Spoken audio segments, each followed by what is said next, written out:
4 రాష్ట్రాలు ఒక కేంద్ర పాలిత ప్రాంత అసెంబ్లీలకు జరుగుతున్న ఎన్నికలు దేశవ్యాప్తంగా ఆసక్తి రేకెత్తిస్తున్నాయి. ముఖ్యంగా దక్షిణాదిలోని తమిళనాడు, కేరళ అందరి దృష్టిని ఆకర్షిస్తోంది.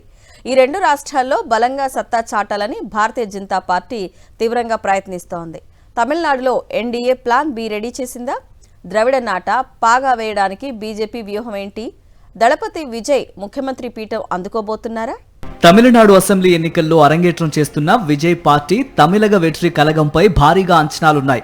అధికార డీఎంకే ఓట్లు చీల్చి కింగ్ అవ్వాలని టీవీకే గట్టిగానే ప్రయత్నిస్తోంది. క్షేత్రస్థాయిలో విజయ్కు వస్తున్న ఆదరణతో పాటు సర్వేలు కూడా ఇదే అంచనా వేస్తున్నాయి. అయితే కింగ్ లేదంటే కింగ్ మేకర్ కావటం అంటున్నాయి. ఈ నేపథ్యంలో కేంద్ర మంత్రి, ఎన్డీఏ మిత్రపక్షం రిపబ్లికన్ పార్టీ ఆఫ్ ఇండియా అధినేత రామ్దాస్ అథవాలే చేసిన వ్యాఖ్యలు హాట్ టాపిక్ గా మారాయి. తమిళనాట విజయ్ మద్దతుతో ఎన్డీఏ సర్కార్ వచ్చే ఛాన్స్ ఉందన్నారు కేంద్ర మంత్రి అథవాలే. హంగ్ ఏర్పడితే ఎన్నికల ఫలితాల తర్వాత టీవీకే తమ కూటమిలో చేరుతుందని చెప్పారు. దీంతో తమిళనాడులో బీజేపీ బి ప్లాన్ ఇదేనా అనే చర్చ మొదలైంది. అన్నా డీఎంకేతో కలిసి అసెంబ్లీ ఎన్నికల్లో పోటీ చేస్తున్న కమల దళం అవసరమైన మెజారిటీ రాకుంటే విజయ్ మద్దతు తీసుకోనుందనే ప్రచారం జోరందుకుంది. విజయ్ ను ముఖ్యమంత్రిని చేసేందుకు బీజేపీ రెడీగా ఉందనే వార్తలు కూడా వినిపిస్తున్నాయి. అసెంబ్లీ ఎన్నికల్లో విజయ్ తో పొత్తు పెట్టుకోవడానికి బీజేపీ ముందే ప్రయత్నాలు చేసింది.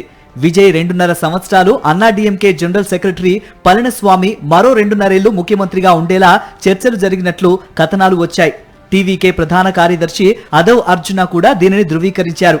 అయితే సీఎం పదవిని షేర్ చేసుకునేందుకు ఈపీఎస్ ససేమిరా అనడంతో విజయ్ తో పొత్తు కోసం బీజేపీ చేసిన ప్రయత్నం విఫలమైంది. ఎన్నికల ముందు కుదరకపోయినా ఫలితాల తర్వాత అయినా టీవీకేను ఎన్డీఏలోకి ఆహ్వానించాలని కమలం అగ్రనేతలు భావిస్తున్నట్టు వార్తలు వస్తూనే ఉన్నాయి. కేంద్ర మంత్రి అథవాలే వ్యాఖ్యలు ఈ ప్రచారానికి బలం చేకూర్చాయి. తమిళనాడు అసెంబ్లీ ఎన్నికల్లో పెరంబూరు, తిరుచి ఈస్ట్ నుంచి 2 స్థానాల్లో పోటీ చేస్తున్నారు విజయ్. తిరుచి ఈస్ట్ నియోజకవర్గానికి గురువారం నామినేషన్ దాఖలు చేశారు.